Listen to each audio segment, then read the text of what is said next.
making sure that we have these rules and we follow these rules, and it's transparent and it's fair, and let the numbers talk. And unfortunately, my experience has been anything but that this year. It's not been anything but sausage making, I guess you would call it. It's more of a tyranny than a republic, if anything. It's just kind of ruled by one, and that's about it. I'm going to play that video clip of you, and then after that, if you can talk about and describe how you were interviewed by CNN. I can't remember. It was Dana Bash, wasn't it? Or yeah, it was Dana Bash. Yep. And she is such an idiot too. Like I've seen videos of her getting confronted because she talks so much garbage about Ron Paul and his supporters. So I'm surprised that she actually acknowledged you or even talked to you. So you're one of those rare. They were definitely looking for a story. It's funny that you mentioned that. I basically told her right after the interview. She says to me, "See, I'm interviewing you, Ron Paul people. I'm doing you guys justice." And I said, "Yeah, there's been some discrepancy in your reporting up to this point, but I'm just glad you're here now, Dana." And I just sort of spun off. But all right, I'll let you play that video. That was fun. Yeah.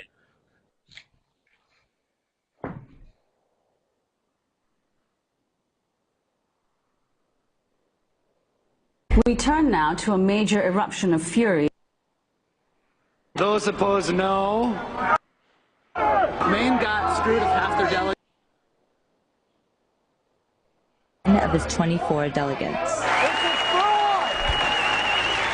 Convention is a farce!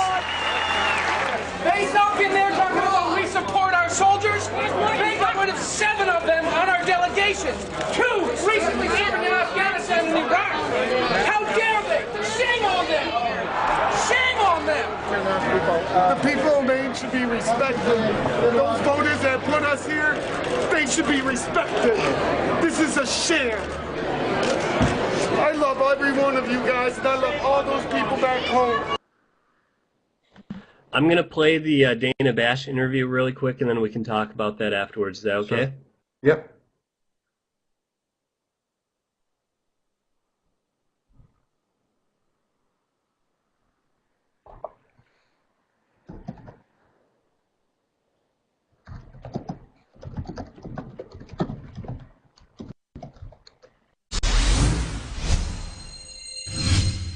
About these new rules when it comes to selecting delegates to represent these different candidates. Tell me about this.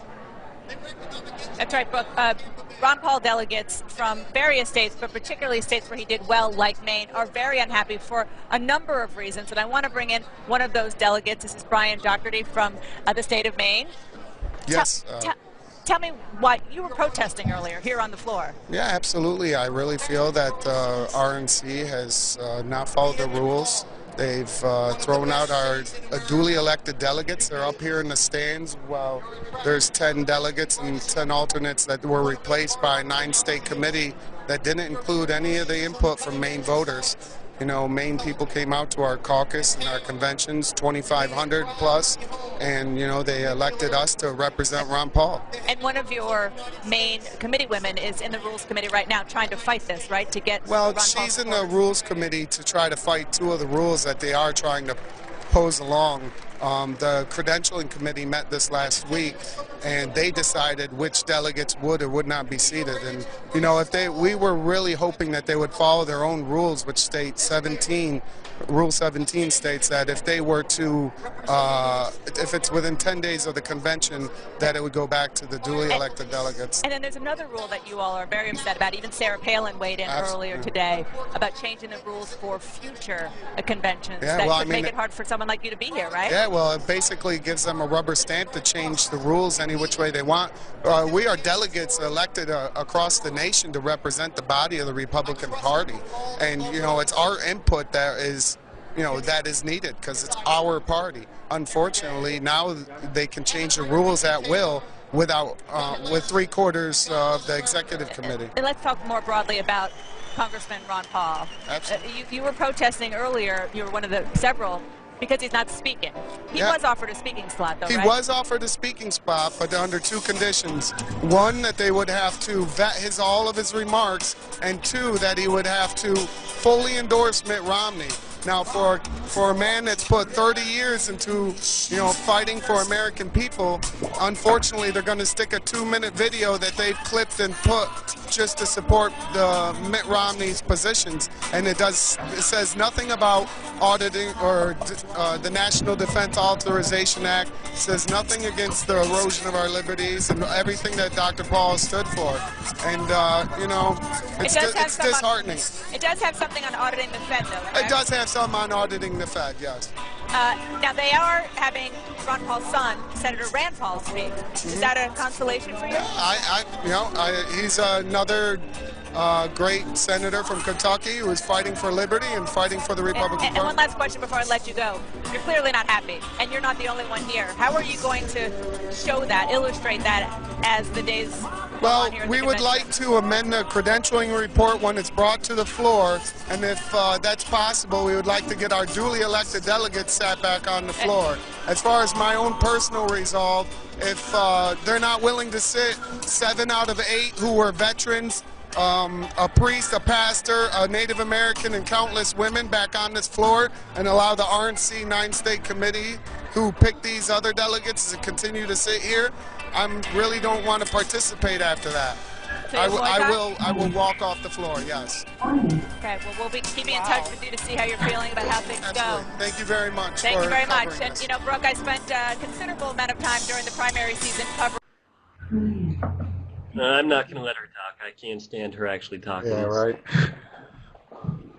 Yeah, she actually I was sitting down and we were discussing over and under the Maine delegation sign there. And she had walked up, and at first I didn't even know who she was. She's like, we had reporters just hound us as soon as we were there. So, at first she asked me a few questions, and I just rambled off to her. And she goes, well, do you mind if we do a live interview? And I was like, yeah, sure. She goes, by the way, I'm Dana Bash. And I'm just like, oh, geez, I hate you, don't I? It was like 10 minutes after that we did the interview. There was some great Ron Paul supporters that were just surrounded there too, and it was I don't really do media all that much, so that was my first real interview I ever did. So to have her do it, and then just I felt more comfortable having a lot of good Ron Paul people around me anyway. So. Yeah, I can imagine that being on live national TV is kind of a little nerve-wracking, so yeah, I think you did a great job in there. Now, Bryan, you've lived in Maine your whole life, haven't you? No, actually, I'm originally from upstate New York, and I moved up here about 3.5 years ago. And I'll have to I have to say I love it up here. I'll die a Mainer for sure. That's cool. It was hard to. It sounded like in that interview, it sounded like you had kind of that northern accent that I have. I'm from Minnesota. We say a lot of A's and yas and stuff like that. I thought I heard some Maine in you, but maybe it's rubbed off while you've been there for 3.5 years. Yeah, I think it has. I used to actually. I probably shouldn't say this on the interview, but when I first got up here, I've been coming to Maine for, my whole life. But when I first got up here, everybody adds an AR or a AH on the end of everything. So I used to sort of pick on people or use my main accent like that, the thick one. And I think it just caught hold after a while. That's awesome. Did anyone have any questions for Bryan while we have him up here? We got him for a couple more minutes.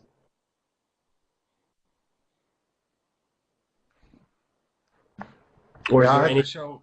Well, then nobody's looking. We'll have to show these great shirts from the Texas delegation from down there. They, as you can see, they have, remember the Maine, the Oklahoma, the Oregon, the Massachusetts, and I'm forgetting one, Louisiana. These shirts, Jeremy Blotzer from Texas hooked up those shirts, so it was pretty great. Oh, so I see somebody asked who's Canders. Just to give him a quick plug there, I'm the campaign manager for Sam Canders. He's a state house candidate for District 15. He's one of the Ron Paul delegates that actually was not seated. He was one of the veterans. For somebody to take mortar fire and protect our freedoms abroad and to not have their voices, like I said, there was actually 6 out of 7 veterans that didn't get sat. two pastor, priest, a Native American, and countless women. And for a party that espouses diversity in a big tent, I was really disappointed that, especially the veterans didn't get their right to voice their opinions. I agree with you. I can't believe, like, I saw that actually when you guys were doing that press conference outside, you're talking about who they all kicked out, and it's amazing on who they actually disenfranchised. I mean, they disenfranchised basically the whole state of Maine and so many countless other states too down there. But for the individual delegates, I mean, if you looked at who they were, and I know it's not really about who they are, but just the credibility that they had, I mean, they really just spit in their face. Yeah. Oh yeah. And I've seen a lot of people asking, are you going to stay involved and what are you going to be doing after this? You just said that you're going to be the campaign manager for Candors, but what else are you going to be doing? Well, I'm currently also the state committee man. When we had our state convention here in Maine, we basically took anything that wasn't nailed down. Besides the delegates, we got about 38 new seats on the state committee out of 80. And, with our new national committee man and committee woman, we have, we have half at least. So, we are in the front seat a little bit. We might not be driving the car here, but we are in the front seat. We've got some great Liberty candidates that are, across the state that are running. Besides working with Sam, I also work with, I was just asked as a county coordinator for Campaign for Liberty.